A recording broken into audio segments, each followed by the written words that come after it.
12 months ago, Aston Martin departed from the Brazilian Grand Prix with optimism, buoyed by a podium finish that seemed to indicate they had found solutions for their car's challenges as they entered the winter break. That moment marked a high point that suggested the team had turned a corner and could look forward to a promising future. Fast forward to today, and the situation could not be more contrasting. The team left Interlagos this year deeply concerned and confused by their ongoing performance issues, particularly in wet conditions, with no clear path to remedy the drop in form that has plagued their season. The most troubling aspect for Aston Martin, which started the season as a serious competitor to Mercedes, was their sluggish race pace in dry conditions during the latest Brazilian Grand Prix. It was, alarmingly, the slowest of any team on the grid, a stark reminder of how far their performance had slipped. Fernando Alonso, known for his candid assessments, did not shy away from highlighting the team's struggles. Reflecting on an impressive but ultimately risky showing during the wet qualifying session where he placed second before crashing, Alonso said, "We are taking huge risks.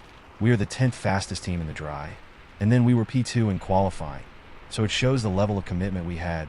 Back at their Silverstone base, analysis post-race offered some insights, particularly into their issues during the wet race.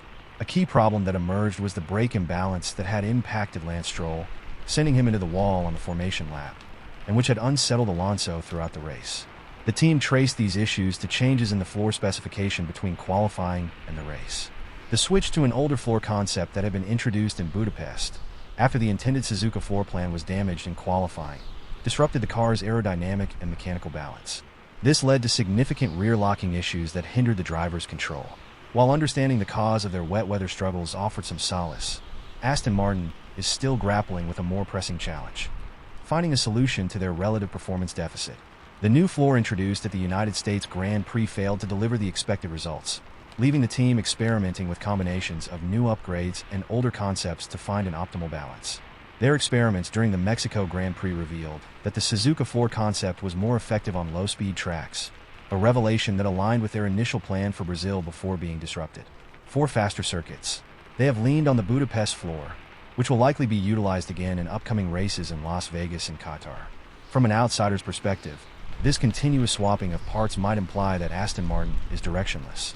However, this approach has been a consistent element of their development strategy, mirroring actions taken last year when they tested an older floor design in Abu Dhabi to evaluate the team's development trajectory. Performance director Tom McCullough elaborated on their approach, stating, "We've had two main floor philosophies this year, and we've iterated and developed both of them as they suit different tracks. You've noticed us alternating between them. The floor we brought to Austin was an experimental hybrid aimed at balancing the strengths of both concepts and informing next year's design. Currently, Aston Martin's focus is less on sudden performance gains and more on building a foundation of knowledge that can be applied to the 2025 season." Their prioritization of data collection was evident in Mexico, where the team dedicated free practice sessions to aerodynamics testing instead of the usual high-fuel simulations most teams performed. This strategy is part of an effort to understand the car's aero mapping in real-world conditions, which feeds directly into their future development plans. McCullough noted, "The AMR 25 development is moving forward as an evolution of our current philosophies. Our work in the wind tunnel has been promising, but it's all about relativity. We know we haven't brought the transformative parts needed this year, and addressing that is our target for next season." Team principal Mike Crack recently acknowledged the team's disappointing season, saying, "This has been our toughest season because we have not met our own expectations. We set a goal to build a car capable of consistent development and competing with the top 4 teams, but we have fallen short. It's essential that we face this reality, learn from our mistakes, and find the best way to advance." One significant takeaway for Aston Martin is their apparent overzealous approach to upgrades. The team frequently introduced new aerodynamic components throughout the year, which may have undermined the stability of their development platform. This contrasts with a more measured approach taken by McLaren, which stuck with its Miami floor for much of the season, focusing on perfecting their package instead of continuously overhauling it. Crack admitted, "Our development path was always clear, and that clarity is crucial. However, we failed to achieve the step changes in performance we were aiming for. Sometimes, the rush to bring updates overshadowed the importance of refining what we already had. The lesson here is quality over quantity." Looking ahead, Aston Martin aims to conduct a thorough review of their processes. The recent addition of new talent, including CEO Andy Cowell and incoming technical experts Adrian Newey and Enrico Cardiel, is expected to enhance their feedback loop. Additionally, Their soon-to-be operational new simulator and wind tunnel are poised to strengthen their development capabilities significantly. Despite the challenges of the 2024 season and a probable subdued finish, Aston Martin's eyes are set firmly on the future. Encouraging progress on the 2025 car hints at the team's potential resurgence. As Crack summarized, a lot is happening behind the scenes that convinces me we are on the right path. We're in a much stronger position than a year ago because we have learned a tremendous amount from both our successes and setbacks.